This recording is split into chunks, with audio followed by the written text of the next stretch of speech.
let's get started. The Solar Rights Alliance is a nonprofit association of California solar users. We believe that everyone has the right to make energy from the sun without unreasonable interference by the utility. We keep track of what the politicians and the regulators and the utilities are up to, and then we alert you when there's a threat to your investment or an opportunity to expand solar for more people. And we did this questionnaire because obviously more information from voters is better than less information, but also because we're in a fight right now to save rooftop solar. And I think most of you know the utilities are lobbying our government to try to make it harder and more expensive for people to go solar. We were in the middle of a process with the California Public Utilities Commission to make some pretty big changes to net energy metering. The CPUC, which is the Public Utilities Commission, in December proposed a really draconian set of changes that would make it impossible for most middle and working class people to get solar. They proposed a gigantic $700 a year solar tax, and then deep cuts to the net metering credit that you get for sharing your extra energy with the grid, and proposed making some of these changes retroactive on existing solar users. We are now, the governor, after a big outcry, the governor said that changes need to be made. The CPUC went back to the drawing board, and then just last week, they've come back and started floating some proposals. You all are going to get an email about what we think of those proposals and what you need to do next a little bit later on in the week. But the bottom line is that it doesn't appear that they have changed their tune very much, so we're going to have to keep pushing. That's neither here nor there, although it is obviously very much here. So it's neither here nor there, and it is very much here. But in that context, we felt that we wanted to give you, the voters, an opportunity to just know a little bit more. Where do your candidates for the legislature stand on rooftop solar?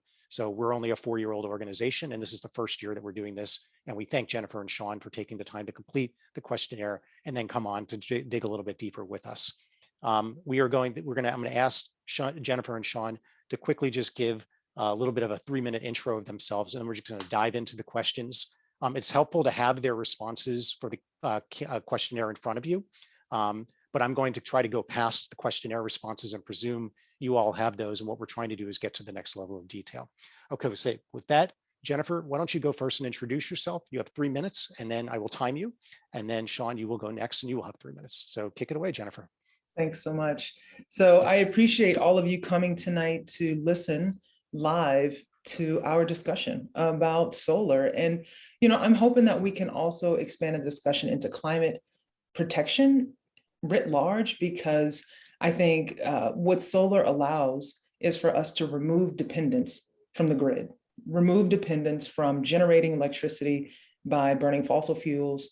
It gives us the potential to have freedom as well from utility companies that make billions of dollars of profit every year. And I have entered this race as a registered nurse who is a champion for healthcare justice, which absolutely includes climate justice. And my stances have been recognized by organizations that 100% support climate justice for all. I've been endorsed by the California Bike Coalition, 350 Bay Area, Sunrise, Clean Water Action, the Center for Biological Diversity, the Future Gen Pact, which stands for Future Generations Pact, APEN, which is the Asian Pacific Environmental Network, and the Sierra Club. I've got 9 different environmental endorsements. There are no other people running in this race, whether they're present or not with us tonight, who have environmental endorsements. And it is clear that as a registered nurse who is advocating for the health of all of us, that advocating for solar that is as close as we can get to be free for everyone is the correct, appropriate actions for our state to be taking and the right directions for us to be moving in. Last year, I traveled to Sacramento with Sunrise, the Sunrise Movement, as well as with high school students, so that we could lobby the CPUC together and directly, and lobby our legislators to take fossil fuel money out of the Democratic Party and out of our politics and out of our decision-making, and also to dedicate their correct movement towards protecting our climate. It is exactly how I believe we will get to health in this state and in this country and in this world. We've got our first fire of the season burning in Southern California for what is projected to be the worst climate year of fires that we have ever seen. And I'm worried. We also, last year, the cost 30 of seconds, solar Jennifer. to our state was projected to be, just to repair from damages from last year's fire season, $45 to $55 billion. That's 1 year of damage. If we implement the California Green New Deal, it would only cost us $100 billion. With us having the worst fire season ever, combined with last year, we just covered the cost of the Green New Deal, and we can actually be moving toward repair and sustainability. So thank you all for listening. I look forward to the questions. All right. Thank you, Jennifer. All right, Sean, introduce yourself. Yeah, thank you, Dave. Thank you, everyone, for being here tonight. And I want to thank Solar Rights Alliance for putting on this important forum. I believe that the climate crisis is the existential crisis of our lifetimes, and it's something we absolutely need to put attention on. And renewable energy is essential and a part of our strategy to move forward. And that's why, as a Dublin council member, I'm very proud that we have taken decisive action to put us on a path to reduce our greenhouse gas emissions and exceed the goals set by the state for our 2030 and 2045 emission reductions. And we did that by moving towards renewable energy. And in addition to putting all of our accounts, we're transitioning all of our accounts to 100% renewable energy by default through our local CCA.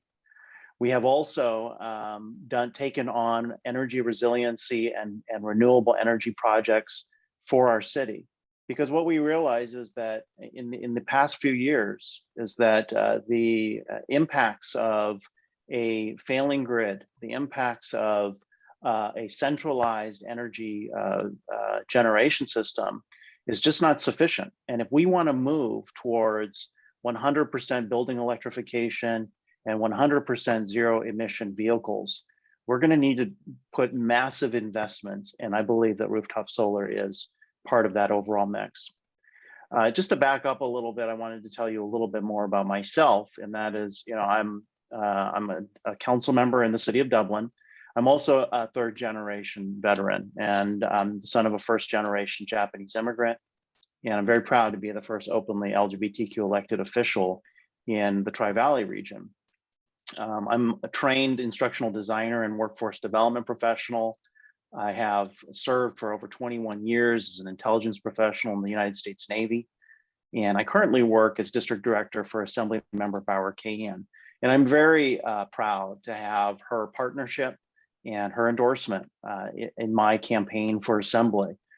She currently serves as the chair of Water, Parks, and Wildlife. So I get to sit alongside with her to move forward an environmental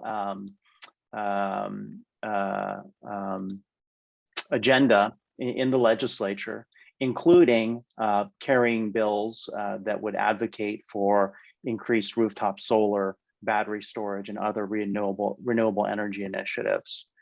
And now I'm running for Assembly, and because I believe that I am the best equipped, I'm the most experienced, I'm the only elected official in this race. And I want to use my experience to take on some of our toughest challenges up in Sacramento and bring back results for the people here in the East Bay. All right. Thank you, Sean. And thank you, Jennifer, for those introductions. So let's get into it. For those of you who are just joining, so the way we're going to do this format, just to reiterate, is both candidates, both Jennifer and Sean, completed our rooftop solar questionnaire, the written questionnaire. We have sent that out to everybody in advance for you to have in front of you. And what we're doing here is kind of jumping off from their answers and trying to just kind of get to the next step on some of these things, and also to reiterate their answers and just go a little bit deeper. And so let's start with the first question that I've got for you both. And what I'm for each candidate, 3 minutes each for response. And what I'll try to do is not interrupt like I did before and go 30 seconds. And let's just assume you can keep your own time. And if you're going over, I'll send up the cane and we can do it that way. So I'll count on you to keep track of time. And if we start to kind of really veer off the deep end, then I'll rein you in. Okay. I don't mind the reminder because I can lose track of time sometimes. All right, we'll experiment. We'll go back and forth a little bit. So So both of you in your questionnaire response said that you believe the state should be doing much more to encourage rooftop solar in California. And by the way, that tracks with what public opinion polls say, is that the vast majority say that we should be doing either more or much more to encourage rooftop solar in California. Can each of you just tell us why you answered that way? Why do you think that? And let's go the other way now. So Sean, you go first. Well, I'm very proud that here in California, we are leading the charge in the nation in implementation of rooftop solar. And that's because of well-funded incentive programs like our current net energy metering structure, which incentivizes financially the installation of rooftop solar. It's part of our overall mix, and certainly we can compare rooftop solar to utility scale solar and what the cost per megawatt is of those different ways of delivering this renewable energy source. But in the end, the way that we have set this up has enabled us to lead, has enabled us to install more solar panels quicker so that we can get on the path to 100% renewable energy. Eventually, someday, we're going to have other sources of renewable energy, but right now is not the time to disincentivize additional rooftop solar and keep us ahead of the game and as a leader in this space. So I'm fully supportive of keeping the charge and making sure that we can allow for this renewable energy source to be available to as many folks as possible in as an equitable way as possible. I think the other important aspect of rooftop solar is that it allows people some self-reliance. It allows them to produce their own energy, to invest a little bit money up front, and then over time realize gains from that. And I think that's an important thing to make available to individual homeowners. So that's kind of my vision currently for where we should be going. Okay, thank you, Sean. Okay, Jennifer. So again, the state, you've said the state should be doing much more to encourage rooftop solar in California. Tell us why you think that. Yeah, I keep hearing things like climate change is an existential crisis. It is not existential. This is real. This is tangible. This is happening right now. We have seen sea levels rise. We see the acidification of our oceans. We see bigger fires, burning longer and burning more frequently. This is going to be the worst fire season in history. So this is not an existential crisis. This is a real crisis, and we have to take bold action today. Electrification alone is not enough. We need to have energy in this state coming from 100% clean sources so that we can be electrified. Last week we hit a major milestone. I think maybe it's been 10 days by now, where the state generated 100% of our energy usage from electric, or rather clean energy sources, guys. It got me so excited, I lost what I was going to say. Clean energy was generated and powered the entire state.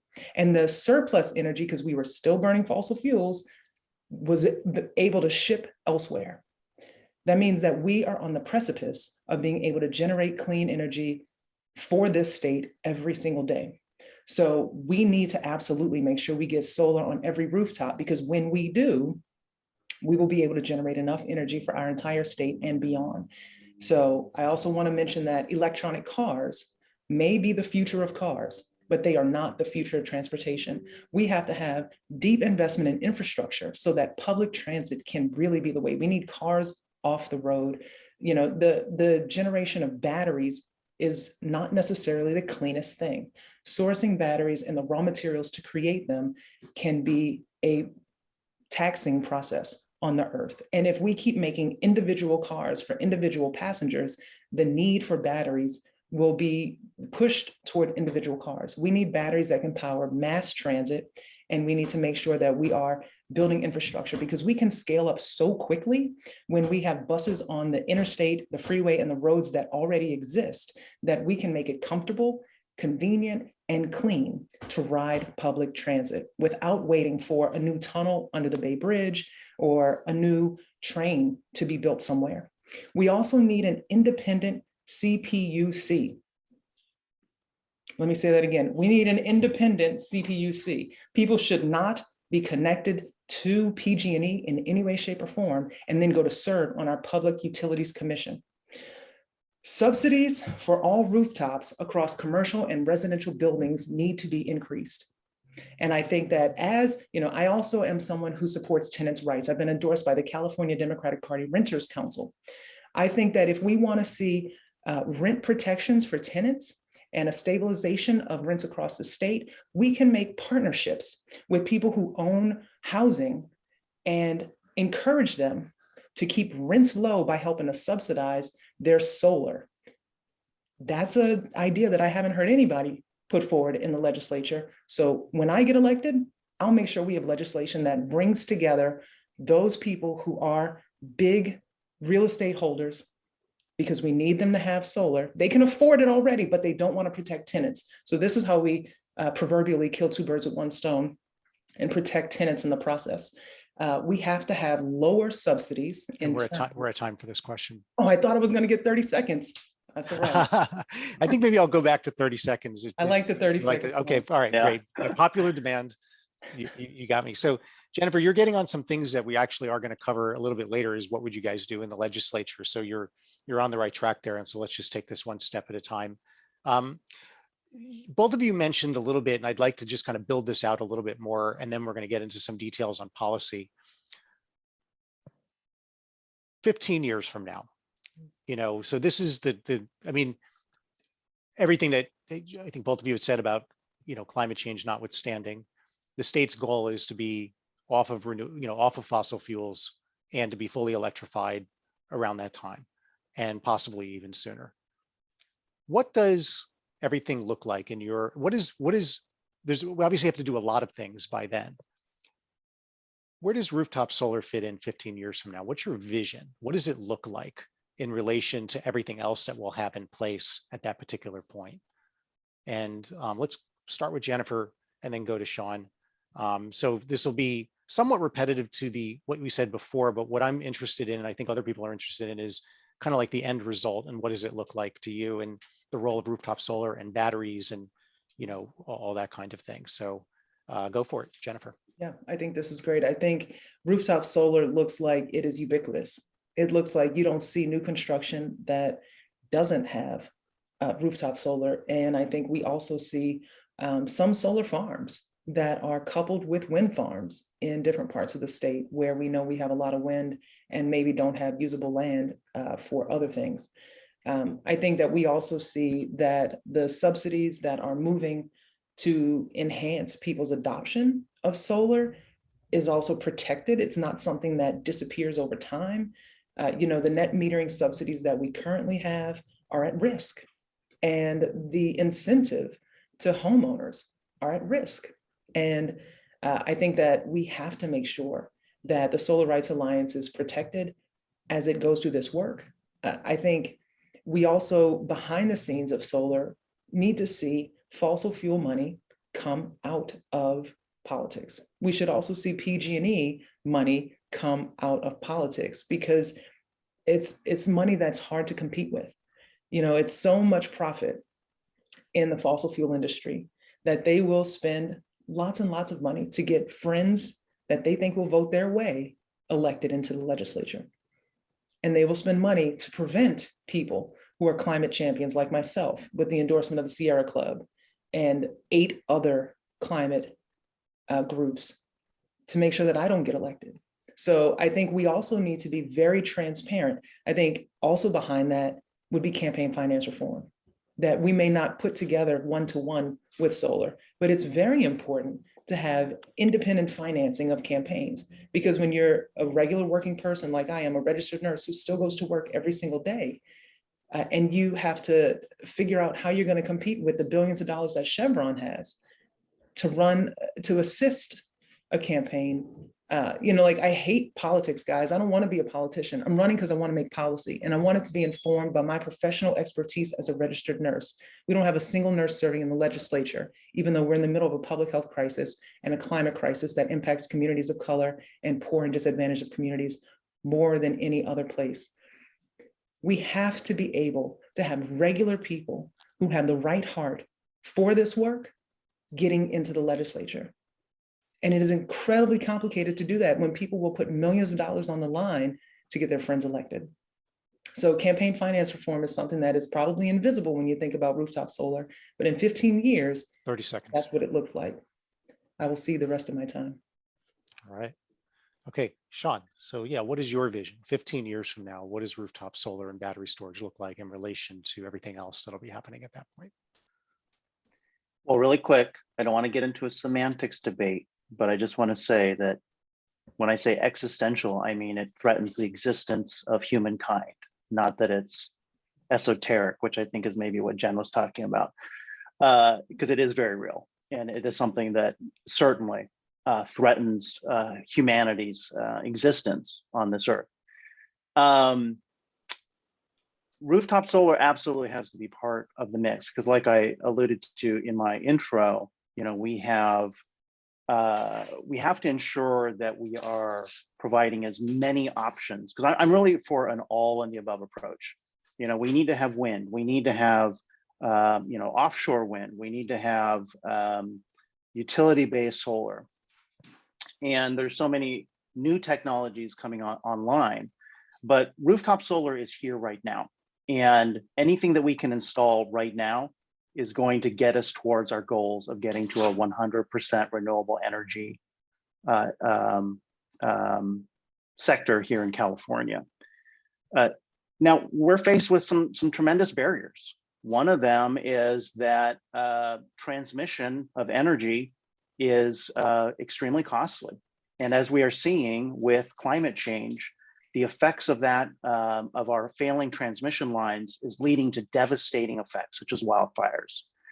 So we have to acknowledge that we have a failing grid currently, and we need to look at centralizing that and creating more options for battery storage and for smart microgrids, so that we can bring the generation, storage, and transfer of that energy to a much smaller scale.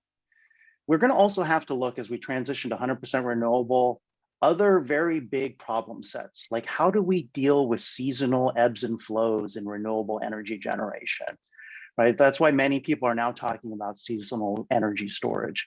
And there's a number of ways that we can tackle that that's not going to really be addressed by rooftop solar.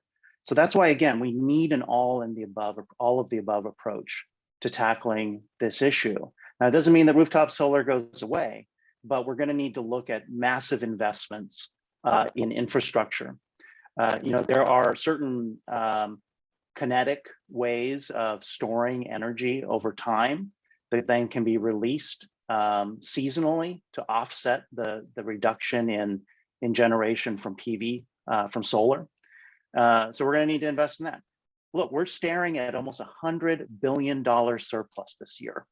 And that money, we're getting ready to reach our GAN limit. We could be investing in this infrastructure.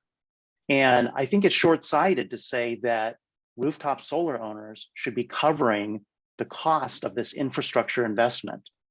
Let's find other ways to invest in this infrastructure, and let's leave the incentives in place so that we can continue to utilize and expand rooftop solar implementation in this state. All right. Thank you, Sean.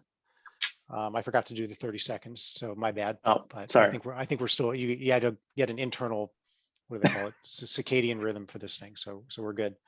Okay, let's talk a little bit about what the CPUC right now is doing, and suss out your stances on that and a little bit more, and then we're going to come back to what you would do if you were elected, some of the next level things about getting solar into the hands of more working class people and all those kinds of things. And I can't get to all the questions in the chat, but if you do have a question, by the way, throw it in the chat. And if we can get it in for the audience, I will do that. So I know that Bonnie already did that, and if others, I would invite you to do that. I have other people submitted questions in advance, and I've already incorporated that into the program. But if you've got something off the top of your head hearing this, throw it in. We might be able to get to it. Okay, so for the benefit of the crowd, as I had said earlier, the CPUC, in December, in our view, basically handed the utilities almost everything that they asked for, which was in the form of what we call a solar tax. There's obviously technical words for it, but as far as we're concerned, it's a solar tax that would have amounted to about $700 a year for your average size solar system. It would have been deep cuts to the credit that solar users get for sharing that extra energy with the grid. That cut would have been about 80% of what it is at current levels.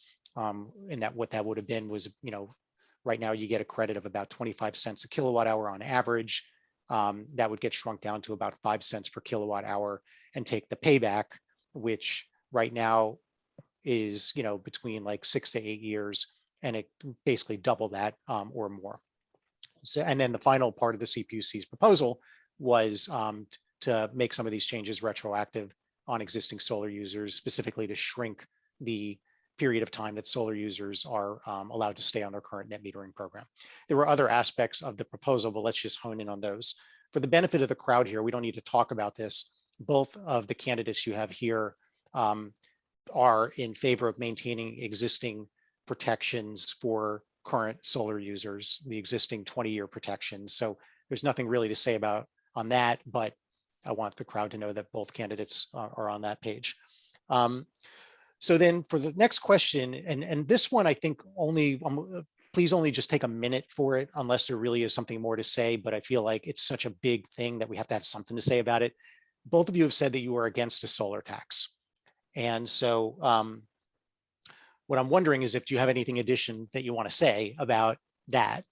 It may be straightforward enough, but it felt like let's just reserve a minute for just anything additional that you want to say about your position on a solar tax. And so Sean, you'll go first, and then Jennifer, you go after that. Yeah, I just say no to the solar tax. There should not be any grid participation charge as proposed. I don't think that's the right policy. Look, I mean, and absolutely, anyone who is in the existing net energy metering program, that should not be touched. We should honor the agreement that they entered into when they decided to install solar on their rooftops. I mean, that's a no-brainer. But there was a recent analysis that showed that if we move forward with this solar tax, we could be seeing as much as we could be seeing as much as a reduction of half of our existing solar by 2024. So that's just really goes to show you that this is it's a kitchen table economics issue, right? And at the end of the day, if it doesn't pencil out for an individual family, they're not gonna move forward, because it has to make sense for them, and they have to be receiving some type of incentive, some type of benefit for them to do this installation. Okay. So that's what we need to maintain. Great. Jennifer, you next, and you can get a minute and 10 seconds. So. Thank you. Yeah, I am totally against a solar tax. I think it can end up being regressive, where people who have less end up paying more. And the sad thing is that as the messaging has been gone around about what to do with net metering and incentives and taxes, that the message being given is actually that having solar harms poor people and people of color. And it could be nothing but further from the truth. So I want to make sure that we do not tax the users who have solar energy today, and that we continue to incentivize people as we try to adopt solar for tomorrow. And yeah, it is kitchen table economics. Every single family that has to bear the burden and the cost of going through the potential to redo their roof as a part of getting solar, like these are real costs. And our state, in order for us to make sure that we protect our climate, our state has to help cover the burden, because the air we breathe and the water we drink is everybody's responsibility. And having clean air and water is a part of our social safety net. All right, thank you. All right, so that's the solar tax piece of it. And in some ways, the whole idea that the solar tax has crept into this net metering conversation is absurd, because the whole thing is supposed to be simply about the credit that solar users get for sharing their extra energy with the grid. And then the utilities have somehow now talked about it as like, oh, and then we also need to claw back somehow something from solar users just by virtue of having solar panels. And so the presence of it is truly ludicrous, but I'm preaching to the choir here. So let's move on to the actual net metering credit, because that is important. And right now it is for everyone at home. I think everyone knows this if you have solar, that credit is more or less the retail rate. So you invest, you put solar panels on your roof, you mostly are using that energy to power your fridge and your computer and your heating and your AC, but you make extra sometimes, and that extra goes out, spins your meter backwards, goes right into your neighborhood. The utility takes that energy, they sell it to your neighbor at the retail rate, and then they credit you at the retail rate minus a couple of cents per kilowatt hour for public purpose charges and the grid and everything like that. And that's how it works right now, except a true up.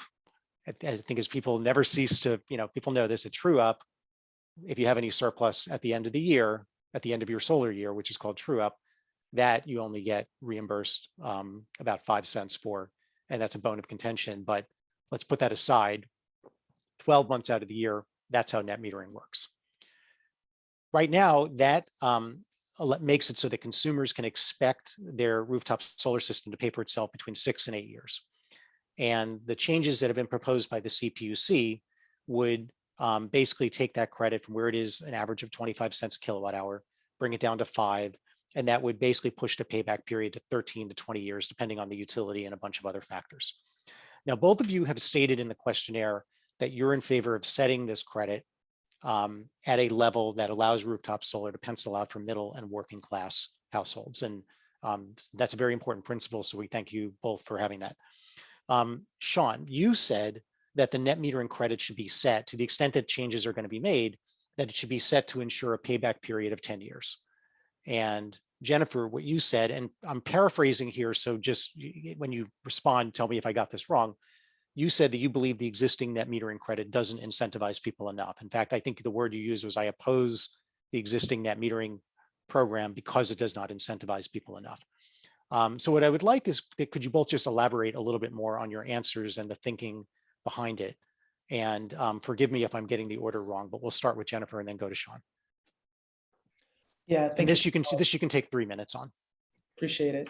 I think that what we see here is an unfortunate profit motive by our bigger utilities, by our utility companies. The change to net metering is about incentivizing them. The proposed changes is about incentivizing their profits.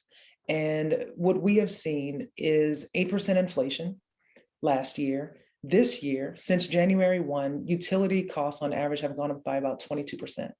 And that is too much for everyone to manage, especially, like my wages haven't gone up 22%. I don't know whose has, but except for the people who are receiving the profits from this. And we see this across many spectrums of our world right now, where corporations are getting big profits and they send the cost back to us. And our state CPUC, the Public Utilities watchdog, is for some reason colluding with PG&E in trying to make everything more expensive.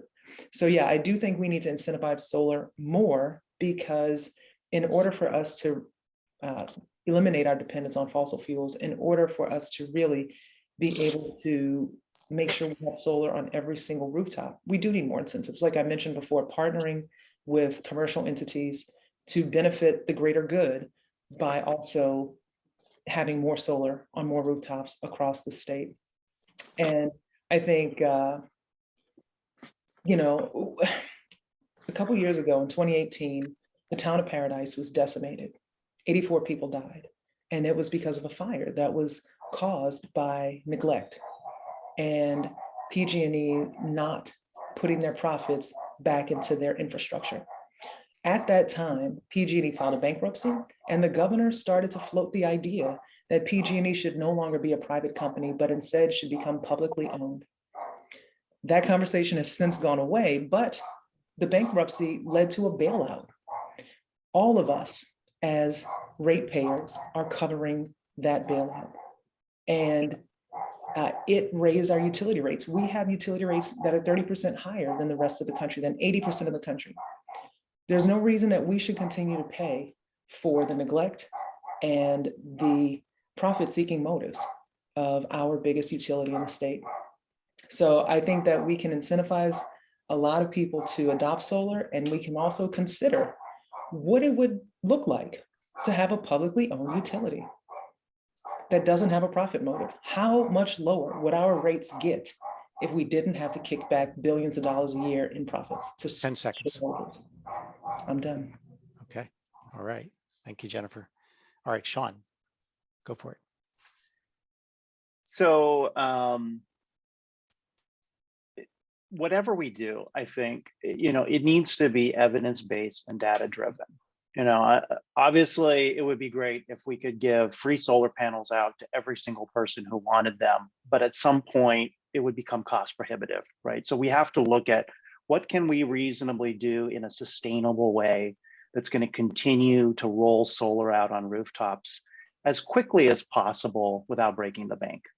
So those are the considerations we have to kind of balance as we look at things. I think our current net energy metering, obviously, it's evidence-based, it's working.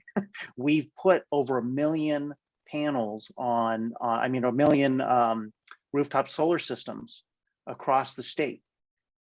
And that is because we have the right set of incentives in place to facilitate that. Now, these systems, I'm kind of preaching to the choir. Everyone here kind of knows what the benefits are of them, but you can expect them to last between 25 to 30 years at a reasonably high efficiency level. So, if we can maintain 8 to 10 year payback period on these systems, then I think it still makes it work for people. So I think that should be our overall goal. 20 years is probably too much, right? Because if you're looking at 20 years, even some of the more modern systems, you'd be looking at almost a 10% reduction in efficiency. Plus, we're going to have increased load requirements over time, right? As we electrify buildings, as we bring more battery EVs online, we're going to have higher demands for electricity. So 20 years is definitely not, I think, sustainable. And, again, kitchen table economics. If you're sitting and looking at something that you've got to pay back over a 20-year period for it to break even, and then maybe you might be looking at doing a replacement 10 years after that to get back up to peak efficiency, you may just decide not to do it. So I don't think that's a good model to follow. Okay. All right. Thank you. I want to come back to this thing that we're talking about a little bit, but I want to first move on to accelerating solar adoptions in working class communities.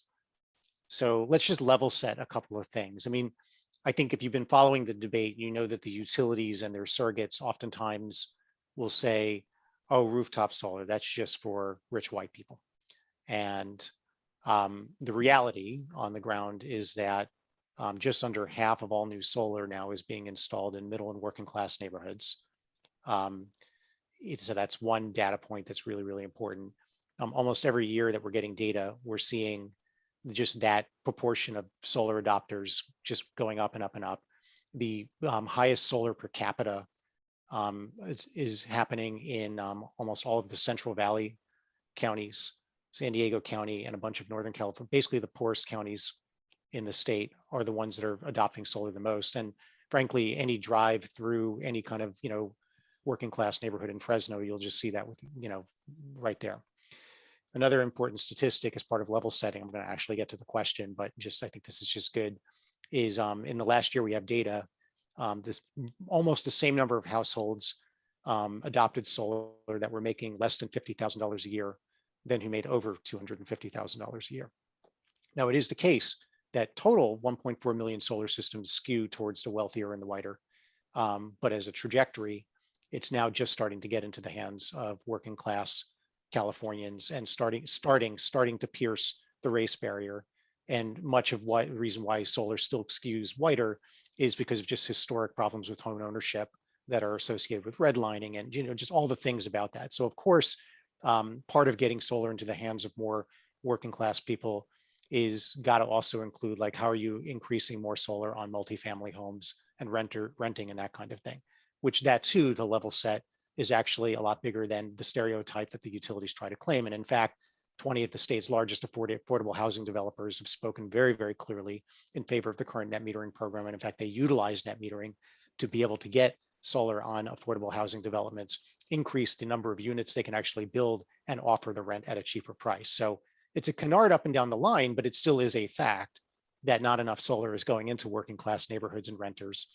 And so we asked some questions in the questionnaire about this. And the questions we asked were specifically, what are things that the CPUC can be using how they can strengthen net metering to accelerate more working class adoption of solar. And so for folks that have read the questionnaire, and if you haven't read it, I would just refer you to that so we don't use a lot of our time, but it involves right now, if you're on the CARE program, which is discounted energy, and you have solar, you're penalized and you actually don't get as much of a credit than folks who are not on the CARE program. It's as if the CPUC is literally saying, because you're poor, your extra energy is worth less.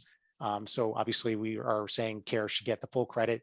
There's a program called virtual net metering that is basically a way that renters in an apartment building can get the benefits of net metering and solar without having to install a new meter in each of the units. And the CPUC only allows that in some of the poorest neighborhoods of the state, effectively ghettoizing rooftop solar in that way, rather than saying we actually want people to live everywhere. And thus we should be offering virtual net metering everywhere, which was consistent with studies that showed that in fact, social mobility is intrinsically linked to mobility in different kinds of neighborhoods and allowing poorer people to live in wealthier neighborhoods and all that kind of stuff. So both candidates affirmed that they are in support of removing the CARE penalty, expanding net metering for virtual net metering. That's what things we can do within net metering. But there's a lot of other things that we can be doing to accelerate. If we can make sure that the utilities don't kill net metering, there are other things that we should be doing to accelerate the adoption of solar and battery storage among working class communities, both in the homeowner context and with renters. And so what I want to ask you, and there are some programs already in place, but obviously that's not the be all end all. And so what I want to ask is just, if you're elected, what will you prioritize in the legislature to accelerate the adoption of solar in middle and working class neighborhoods, and including renters? And so Sean, you will go first, and then Jennifer. Well, I do want to say that not all of the proposals coming out of CPUC are wholly bad. I like to give, some of these policymakers the benefit of the doubt in that they're trying to address some of the problems that we're going to need to resolve in the long term in order to have a sustainable energy system. For example, they propose something like a storage evolution fund. And I understand this is kind of like a carrot that they were hanging out there to try to get people to opt into a new net energy metering system. But I think what it did essentially was it incentivized creating battery systems, which is going to be a part of our overall decentralized energy generation system in the future. I think that's good. We do need to create some kind of programs where we can get more battery storage behind the meter, so that people can use that. What my boss, she introduced this idea, which I thought was pretty clever. What about if you have some latent energy stored in your car, and during a battery, during a shortage or a blackout or a shortage of energy, maybe you can sell that back too.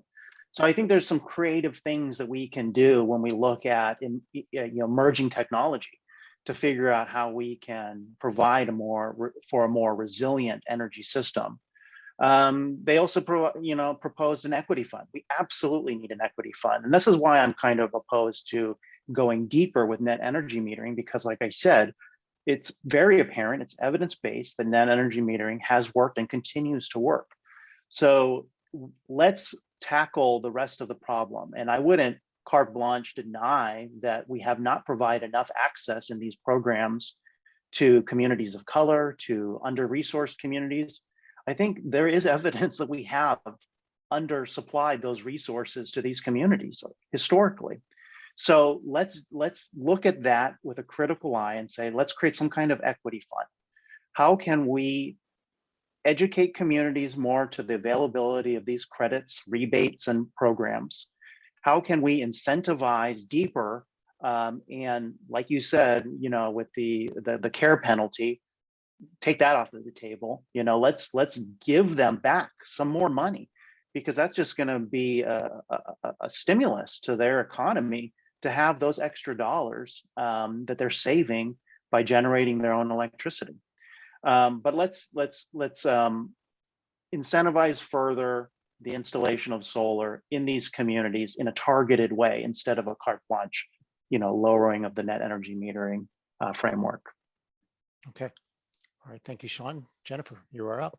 Yeah, thanks for the history lesson, Dave. You really laid it out well. I appreciate you including the point about redlining and the fact that communities of color have not always had access to homeownership in the same ways.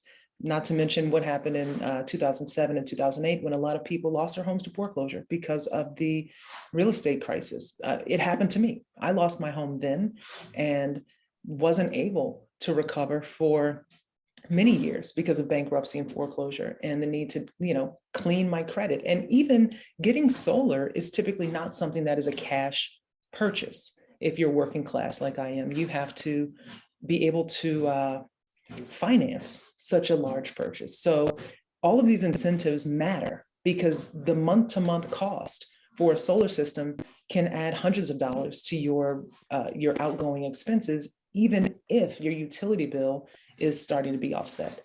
And I completely agree that the CARE program should not be penalized. I myself, when I first moved to California, at one time I was on the CARE program because I didn't have the income to cover all my expenses, and I was very grateful for the discount. So it seems completely unfair that PG&E would be taxing people and reaping the benefits of their low income status, and their solar. It's just so wrong. I want to reiterate the idea that I mentioned earlier, which is that in order to incentivize solar adoption for those who are renting, who don't have control over the building that they live within, that we work with those landlords, that we work with those building owners to adopt solar, and also couple that incentive, whatever it may be, with protection for the people who occupy the building. Because solar is a major benefit to the real property. It's a major benefit to the landowner. And renters, though they will see the benefit, all of us will get the benefit from cleaner air and cleaner water, and all of us will get a benefit from less CO2 emissions. We also want to make sure that renters can stay housed. And on June 30th, many hundreds of thousands of people statewide are going to lose their rent protections that came through the emergency COVID protections. So, as we talk about solar, we can't forget that we're talking about real people with real lives who could easily be unhoused at any given moment. I'm glad that you mentioned blackouts, Sean, and bringing energy back from electric vehicles into the home. That's great. And I don't think we should have blackouts anymore. Blackouts are the result of PG&E's failing infrastructure and their lack of investments over time. They've sent lots and billions of dollars to their shareholders, but they have not done the work of maintaining their infrastructure. And that is why we continue to have these fires that are caused by faulty power lines. And blackouts are one way to prevent, but I'm a registered nurse. How many of my clients have I talked to who need oxygen, need refrigeration for their diabetes medication, need to make sure that they can keep electricity, need to keep their homes cool in the summer, but these blackouts are a public health risk. So sure, people who have electronic cars should, yes, put everything back into the house to power it. But for people who don't even, that's not an option. Electronic cars are pretty expensive. Again, I don't think that electronic cars should be the future of transportation, but instead public transit is. So for everybody else who can't afford a Tesla or who can't afford a plug-in vehicle, we need to make sure the blackouts stop. That is not the best solution. We need to invest in the infrastructure to prevent fires. Thank you, Jennifer. I didn't give you a cutoff time, so we'll give Sean for the next one a little bit more time if you want. It's just trying to be fair. So my bad. One thing that raises, and so I just want to kind of do a quick interlude, and then I think we'll get to our last question, and then we'll call it good. and I want to thank you both again, and I want to thank everybody here. This is really, really great. I mean, both of you have mentioned this, and so in the context of blackouts, I think one of the things that certainly we at the Solar Rights Alliance, when we think about our vision, is one really good reason why we ought to be trying to help millions and millions and millions of people have solar and batteries, in their homes and at their businesses and all that, is precisely blackouts and resilience. Because, if we're going to have to depend on long distance energy to some degree in order to be able to decarbonize the economy, but the more we're dependent on long distance power lines because of climate change, the utilities are going to have to de-energize those power lines sometimes. And that puts everyone who's basically downstream from those power lines vulnerable, which means basically these gigantic blackouts are a feature of our future unless there's a different way of doing things. And there's only really one solution to that, which is just solar and batteries. And if you have a critical mass of solar and batteries in a neighborhood, in a community, in a town, you can stitch them together in things like virtual power plants and microgrids that allow them to work in tandem, so that if the larger grid goes down, then that neighborhood, town, community still can keep at least the critical power on, so that somebody who is dependent on keeping their medicine refrigerated or their dialysis machine running, or just can't afford to lose a week's worth of groceries, or just you want to send your kids to school for God's sake because you're tired of homeschooling kids, like many of us parents who just are still reeling from the, et cetera, whatever, choose your poison on why blackouts are terrible. So I'm just putting that in as kind of a plug, and just to, kind of to add to the conversation about just why that oftentimes doesn't get valued in the conversation, is just what are the economic losses associated with blackouts that we could be avoiding, and should we be calculating that as part of it. So this is my last question, and we could ask a million more questions, and I've tried to kind of keep track of questions that are in the chat and kind of fold them in. Is about this, what the utilities say about solar. So I don't know about you two or others, but my experience lately in the legislature has been that there's some legislators are repeating utility misinformation, what we would call utility misinformation about solar. And obviously you're welcome to disagree with me. That's why we're having this forum. And Sean, your connection is good. And things that they say would be things like rooftop solar is responsible for other people's electricity bills going up. That rooftop solar users are not paying their fair share of the grid. And they even have a number associated with that. They say, in fact, that rooftop solar is responsible for shifting $3 billion of costs, to the grid. This is nonsense, and we have evidence to back it up. Now, you may be hearing this for the first time, and so you may not have much to say about that. So obviously we would welcome the opportunity to educate you. But to the extent that you do and have an opinion about this, we're looking for champions who can go in and challenge the cost shift. And we've watched some legislators try to do that. Assemblymember Muratsuchi comes to mind as somebody who I've watched in committee hearings trying to challenge it, but there aren't that many, frankly. And we see more lawmakers who are just kind of literally pumping out the misinformation. And so I'd like to just hear like a first take from either of you. We've talked about legislation and proposals that you would be supporting if you were elected to help advance the growth of rooftop solar. I'd like to hear a little bit more, and this can be the last thing, is just what will you do to also just combat utility misinformation and attacks on rooftop solar in the legislature? Help to educate and organize your colleagues to get on the right side of history on this stuff, get on the right side of facts. And so how about each of you just takes a quick minute to talk about that, and then we'll do a wrap up right after that. So I think, Sean, you go first, if I'm getting this right.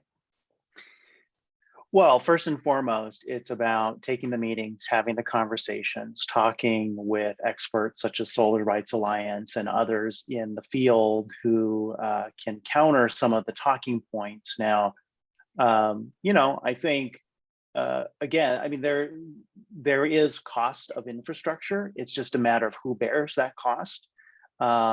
and I agree with you. I don't think that the talking points that are being used are wholly accurate. And I don't think it's fair either, because rooftop solar users have invested their own money to supply this energy. So they have assumed that cost and that risk of doing that, right? So they should be rewarded in some way for having done that. Now, that being said, maintaining infrastructure and making sure that we have a resilient grid and smart microgrids going in the future, it's going to cost money. And I 10 would seconds. just prefer to see that cost be covered by investments in infrastructure from general fund dollars instead of from ratepayers. It's just a difference in how we tackle this issue. Okay, thank you.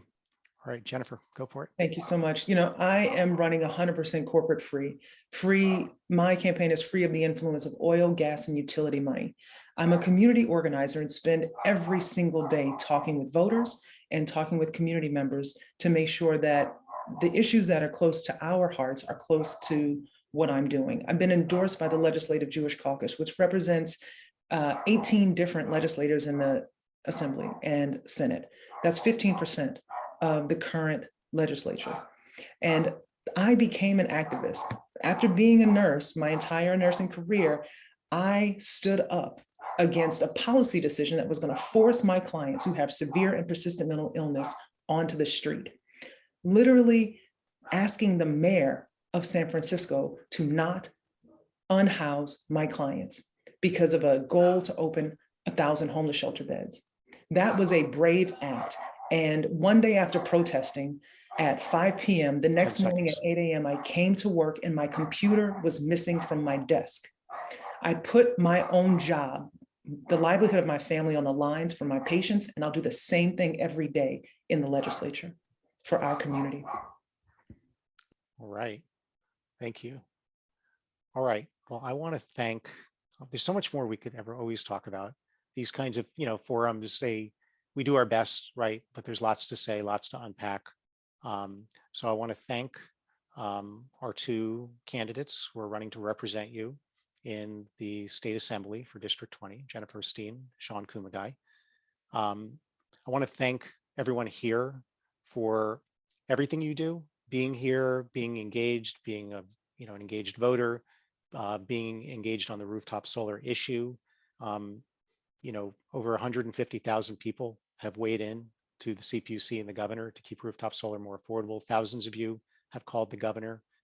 Many of you have marched, have been on hold for hours to give your public comment to the CPUC and written letters to the editor. This is a real fight. And we have just gotten word from the CPUC that they are floating a new version of the solar tax and a new way to send solar off a cliff.